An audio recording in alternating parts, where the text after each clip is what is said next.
ನಿಮಗೆ ಯಾವ ಕಾಲ್ ಬಂದ್ರು ನೀವೇ ಕಾಲ್ ಮಾಡಿದ್ರು ಸ್ಪೀಕರ್ ಆನ್ ಮಾಡೇ ಮಾತಾಡಬೇಕು. ಆಯ್ತು.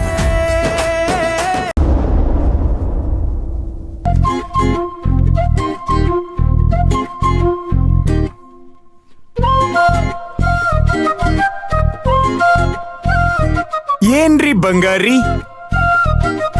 ಸೈಲೆಂಟ್ ಆಗಿ ಕೂತಿದ್ದೀರಾ? ಮಾತು ಮುತ್ತು ಉದುರ್ಸದಲ್ವಾ? ನಾನು ಮಾತನ್ನ ಬಂಗಾರ ಅಂತ ಅನ್ಕೊಂಡವಳು, ಹಾಗಾಗಿ ಅದನ್ನ ಅಷ್ಟಾಗಿ ಖರ್ಚು ಮಾಡೋದಿಲ್ಲ. ಅದಕ್ಕೆಪ್ಪ ಬಂಗಾರ ಈ ರೇಂಜಿಗೆ ಏರ್ಬಿಡಿರೋದು. ಯೋಚನೆ ಮಾಡಕ್ ಹೋಗ್ಬೇಡಿ. ನಿಮಗ್ ಬೇಕು ಅಂದ್ರೆ ಹೇಳಿ, ಬಂಗಾರ ಎಷ್ಟೇ ಕಾಸ್ಟ್ಲಿ ಆದ್ರೂ ಈ ಬಂಗಾರಿಗೆ ನಾವು ಕೊಡಿಸ್ಬಿಡ್ತೀವಿ. ಬೇಕಿದ್ರೆ ಅಂಗಡಿನೇ ಕೊಡಿಸ್ಬಿಡೋಣ ನೋಡಿ. ಒಡವೆ ಅಂಗಡಿನ ತಗೊಂಡು ನಾನೇನ್ ಮಾಡ್ಲಿ? ನನ್ಗೆ ಚಿನ್ನ ಬೇಡ, ಚಿನ್ನದಂತ ಬದುಕ್ಬೇಕು. ನೋಡಿ, ಇದನ್ನೇ ಬೇಡ ಅನ್ನೋದು. ನಾನು ಮುತ್ತಿನಂತ ಮಾತಾಡ್ಬೇಕಾದ್ರೆ ನೀವು ಚುಚ್ಚಿ ಚುಚ್ಚಿ ಮಾತಾಡೋದು ಬೇಕೇ? ಸರಿ ಬಿಡಿ, ನಾನೆಷ್ಟೇ ಭಕ್ತಿಯಿಂದ ಕೈ ಮುಗಿದ್ರು ಆ ದುರ್ಗಮ್ಮನಿಂದಾನೇ ಏನು ಮಾಡಕ್ ಆಗ್ತಾ ಇಲ್ಲ. ಇನ್ ನೀವೇನ್ ಮಾಡೋದಕ್ಕಾಗತ್ತೆ? ಹೌದು, ನೀವೇನ್ ಮನೆ ತಗೋತಿದ್ದೀರಾ? ಇರೋ ಮನೆಯಲ್ಲೇ ಇರೋದಕ್ ಮನ್ಸಿಲ್ಲ ಅಂದ್ಮೇಲೆ ಇನ್ನೊಂದ್ ಮನೆ ತಗೊಂಡ್ ನಾನೇನ್ ಮಾಡ್ಲಿ? ಹಾಗಾದ್ರೆ ಜಮೀನ್ ತಗೋತಿದ್ದೀರಾ? ಜಮೀನ್ ಗಿಮೀನೆಲ್ಲ ಏನು ಇಲ್ಲ ರೀ.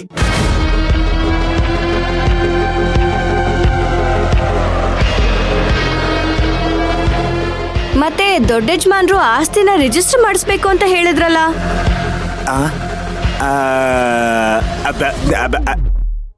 ಅಯ್ಯಯ್ಯೋ, ತಗ್ಲಾಕೊಂಡ್ಬಿಟ್ನಲ್ಲಪ್ಪ ಬಂಗಾರಿ ಹತ್ರ.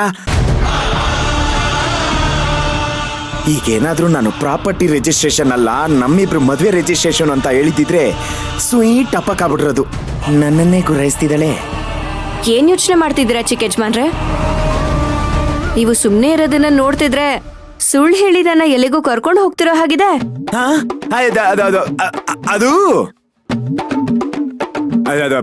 ರೀ, ಅದು ನನಗೆ ಈ ಪ್ರಾಪರ್ಟಿ ಜಮೀನು ಆಸ್ತಿಲೆಲ್ಲ ತುಂಬಾ ಇಂಟ್ರೆಸ್ಟ್ ಇಲ್ಲ. ಅದೆಲ್ಲ ಡ್ಯಾಡಿ ನೋಡ್ಕೋತಾರೆ. ನಾನು ಹೋಗಿ ಸೈನ್ ಹಾಕ್ಬಿಟ್ಟು ಬಂದ್ಬಿಡ್ತೀನಿ ಅಷ್ಟೇ. ಈ ಮನೇಲಿ ಎಲ್ರೂ ಒಂಥರ ಆದ್ರೆ ನೀವೇ ಒಂಥರ ವಿಚಿತ್ರ ಚಿಕ್ಕ ಯಜಮಾನ್ರೆ.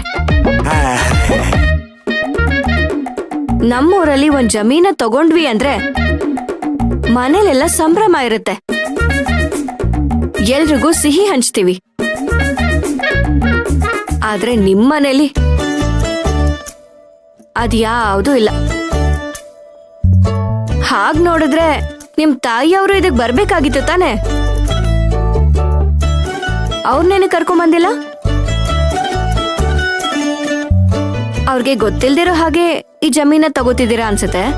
ಅಯ್ಯೋ ರೀ, 3 ತಿಂಗಳಿಗೊಂದು 6 ತಿಂಗಳಿಗೊಂದು ಪ್ರಾಪರ್ಟಿ ತಗೋತಾನೆ ಇರ್ತಾರೆ. ಅದಕ್ಕೆ ಸ್ವೀಟು ಪೇಡನೆಲ್ಲ ಹಂಚ್ಕೊಂಡ್ ಕೂತ್ಕೊಳಕಾಗತ್ತಾ? ಸುಮ್ನೆ ಇರ್ರಿ. ಆಮೇಲೆ ನಿಮ್ ಅತ್ತೆಯವರು ನಾವಿರೋ ಕಡೆ ಬರೋದಿಲ್ಲ, ಅವ್ರಿರೋ ಕಡೆ ಈ ನಿಮ್ ಗಂಡ ಹೋಗೋದಿಲ್ಲ. ಸಾರಿ, ಗಂಡನ್ ತರ. ಅದಕ್ಕೆ ಇವತ್ತು ನಿಮ್ ಅತ್ತೆನ ಬಿಟ್ಬಿಟ್ ಬಂದಿದ್ದಾರೆ. ನಮ್ಮೂರಲ್ಲಿ ಸದಾರಮೆ ಅಂತ ನಾಟಕ ಆಡ್ತಾರೆ. ನಿಮ್ ಮನೆ ಪರಿಸ್ಥಿತಿ ನೋಡಿದ್ರೆ ಹಾಗೆ ಇದೆ. I C. ಸದಾರಮೇನಾ? ಹಾಗಿದ್ಮೇಲೆ ಆ ನಾಟಕನ ಒಂದ್ಸಲ ನಾನು ನೋಡ್ಬೇಕಲ್ಲ. ಈ ಸದಾರಮೆ ಏನೆಲ್ಲ ಮಾಡ್ತಾಳೆ ಅಂತ ನಾನು ನೋಡ್ಬೇಕಲ್ಲ. ನಿಮ್ಮನ್ನ ನೋಡಿದ್ಮೇಲೆ ಅವ್ರನ್ನ ನೋಡೋ ಅವಶ್ಯಕತೆ ಇಲ್ಲ ಬಿಡಿ. ಏನ್ರಿ ನೀವು? ಅಂಬಾರಿ ನೋಡ್ಬೇಕು ಅಂದ್ರೆ ಅಂಬಾರಿ ಹೊತ್ತಿರೋ ಆನೆನೆ ನೀವು ಅನ್ನೋ ತರ ಹೇಳ್ತಿದ್ದೀರಲ್ಲ. ಈ ನಡುವೆ ಬೇಜಾನ್ ಕೌಂಟ್ರುಗಳನ್ನ ಕೊಡ್ತಾ ಇದ್ದೀರಾ. ಸಮಸ್ಯೆ ದೋಷ ಏನು ಮಾಡಕ್ಕಾಗಲ್ಲ. ಈಗ ನಿಮ್ಮ ಮಾತನ್ನ ಕಮ್ಮಿ ಮಾಡಿ ಮುಂದೆ ನೋಡ್ಕೊಂಡು ಗಾಡಿ ಓಡಿಸಿ. ಇಲ್ಲ ರೀ, ನಾವ್ ಹಿಂದೆನೇ ನೋಡೋದು. ಏನಿವಾಗ?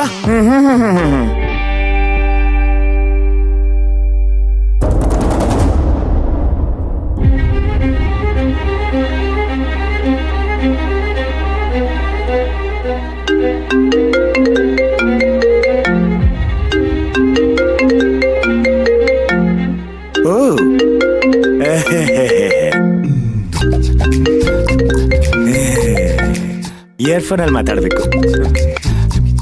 ಹೇಳಿ ಡ್ಯಾಡ್. ನೀವಿನ್ನೂ ಎಲ್ಲಿದ್ದೀರಾ? ಬರ್ತಾ ಇದ್ದೀವಿ, ಆನ್ ದ ವೇ.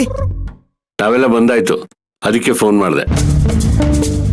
ಮಯೂರಿಗೆ ಯಾವುದೇ ರೀತಿನಲ್ಲೂ ಅನುಮಾನ ಬಂದಿಲ್ಲ ತಾನೆ? No worries at all dad.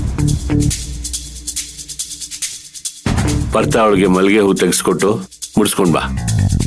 What? ಅದೆಲ್ಲ ಯಾಕೆ? ಸುಮ್ನೆ ನಾನು ಹೇಳ್ದಷ್ಟು ಕೇಳ. ಇಲ್ಲಿಗೆ ಬರುವಾಗ ಲಕ್ಷಣವಾಗಿ ಬರಬೇಕು, ಅದಕ್ಕೆ. ನೀವ್ ಹೇಳಿದಿರ ಅಂದ್ಮೇಲೆ ಕೊಡಿಸ್ತೀನಿ ಬಿಡಿ. ಸರಿ, ಬೇಗ ಬಾ.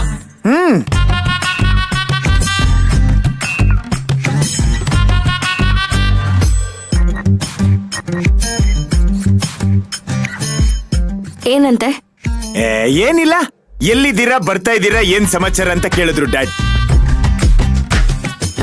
ಅಲ್ಲಿ ತುಂಬಾ ಹೊತ್ತಾಗುತ್ತಾ? ಗೊತ್ತಿಲ್ಲ ಬಂಗಾರಿ, ಅಲ್ಲಿಗೆ ಹೋದ್ಮೇಲೆನೆ ಗೊತ್ತಾಗೋದು. ಮೊದ್ಲೇ ಗೌರ್ಮೆಂಟ್ ಆಫೀಸು, ಗೊತ್ತು ತಾನೆ, ಲೇಟ್ ಆಗೇ ಆಗತ್ತೆ.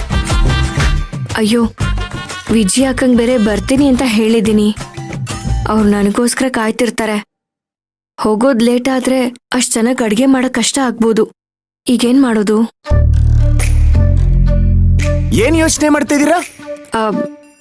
ಏನಿಲ್ಲ, ತಡ ಆಗತ್ತೆ ಅನ್ನೋದಾದ್ರೆ ನಾನು ಇಲ್ಲೇ ಇಳ್ಕೊಂಡ್ಬಿಡ್ತೀನಿ. ನಾನ್ ಸುಮ್ನೆ ಕಾಮಿಡಿ ಜೋಕ್ ಮಾಡಿದ್ದು. ಲೇಟು ಆಗಲ್ಲ, ಗೀಟು ಆಗಲ್ಲ. 10 ಗಂಟೆಗೆ ನಮಗ್ ಅಪಾಯಿಂಟ್ಮೆಂಟ್ ಕೊಟ್ಟಿದ್ದಾರೆ. ಈಗ 9:15 ಹೋಗ್ ತಲುಪ್ತಿದ್ದಾಗೆ ಸೈನ್ ಮಾಡೋದು, ಓಡ್ತಾ ಇರೋದು ಅಷ್ಟೇ. ಏನ್ ಎಲ್ಲ ಸೇರಿ ಒಂದ್ ಅರ್ಧ ಗಂಟೆ, ದಟ್ಸ್ ಆಲ್.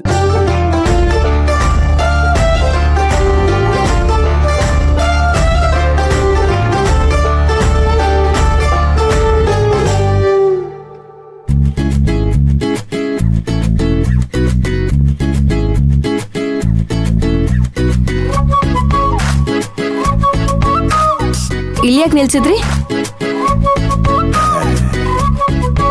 ವಿಷಯ ಇಲ್ದೆ ನಾವೇನು ಮಾಡಲ್ಲ. ಅಲ್ಲಿ ನೋಡಿ, ನಿಮಗಿಷ್ಟ ಇರೋ ಮಲ್ಗೆ ಹೂವ ಕಾಣಿಸ್ತಿದೆ. ನಿಮ್ಗೋಸ್ಕರ ತಗೊಳ್ಳೋಣ ಅಂತ ಗಾಡಿ ನಿಲ್ಸ್ದೆ. ನಿಜವಾಗ್ಲೂ ನಾವು ಆಸ್ತಿ ರಿಜಿಸ್ಟ್ರೇಷನ್ಗೆ ಹೋಗ್ತಾ ಇದೀವಾ ಅಥವಾ ಬೇರೆ ಯಾರನ್ನಾದ್ರೂ ಭೇಟಿ ಮಾಡಕ್ ಹೋಗ್ತಾ ಇದೀವಾ? ಏನ್ರೀ ಬರ್ತಾ ಬರ್ತಾ ಇಷ್ಟೊಂದು ಅನುಮಾನ ಪಡ್ತಾ ಇದೀರ ನನ್ ಮೇಲೆ? ಅನುಮಾನ ಬರೋ ಹಾಗೆ ನಡ್ಕೋತಾ ಇರೋದು ನೀವೇ ಅಲ್ವಾ? ಹೋದ್ಸಲ ಎಲ್ಲಿಗೋ ಕರ್ಕೊಂಡು ಹೋಗ್ತೀನಿ ಅಂತ ಹೇಳಿ ನಮ್ಮೂರು ಕರ್ಕೊಂಡು ಹೋದ್ರಿ. ವಿಜಯ್ ಅಕ್ಕಂಗ್ ಹೇಳಿ ನನ್ನ ದೇವಸ್ಥಾನಕ್ ಬರೋ ಹಾಗೆ ಮಾಡಿದ್ರಿ. ಹಾಗೆ ಇವತ್ತು ನನ್ನ ಎಲ್ಲಿಗೋ ಕರ್ಕೊಂಡು ಹೋಗಿ ಇನ್ನೇನೇನ್ ಕಿತಾಪತಿ ಮಾಡ್ತಿರೋ ಅಂತ. ರೀ, ನಾವು ನಿಮ್ಮ ಪತಿ ರೀ. ಈ ಪತಿ ಕಿತಾಪತಿ ಎಲ್ಲ ಮಾಡಲ್ಲ. ಇಲ್ಲೇ ಕೂತೀರಿ, AC ಚಿಲ್ಲಾಗಿದೆ, ಇಲ್ಲೇ ಕೂತೀರಿ ಆರಾಮಾಗಿ. ಹೂವ ತಗೊಂಬರ್ತೀವಿ.